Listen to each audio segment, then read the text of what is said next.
આજે હું તમને એટલી મોટી પતંગ બતાવું છું કે જેટલી તમે હેલો મિત્રો, જય રામાધાની બધાને તો સ્વાગત છે મારા ન્યુ વિડીયોમાં. એટલે ઉત્તરાયણ તો બધાને મારા તરફથી હેપી ઉત્તરાયણ.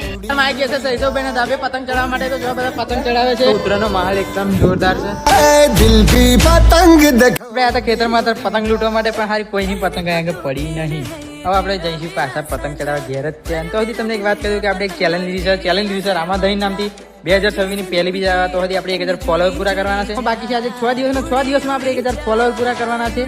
તો વિડીયો તમારો સુધી આવે અને રામાધાનીને તમે દિલથી માનતા હોય તો આપણા પેજને ફોલો જરૂરથી કરી દેજો. આપણે પાછા હતા ધાબે અને જો બધા ફોટો પાડવા ચાલુ હતું. અને જો તમે વાદના ખાનામાં કેટલી બધી પતંગો ચડાવતા જો તમે આપણે એટલી મોટી પતંગ લાવ્યા છે કે જેને ચડાવવા માટે 3 ફિરકારી જરૂર પડી છે. અને આ પતંગથી આપણે આખા ગામની પતંગો કાપવાની છે. એટલી મોટી પતંગ 78 પતંગ આવે ફરી આપણી ફાઇનલી પતંગ કપાઈ જાય છે. જે હાથમાં આવે પાછી હાલ લેજો. તો મોટી પતંગ ચડાવી બધાને ભૂખ લાગી જાય છે એટલે બધા નાસ્તો કરવા બેસી ગયા છે.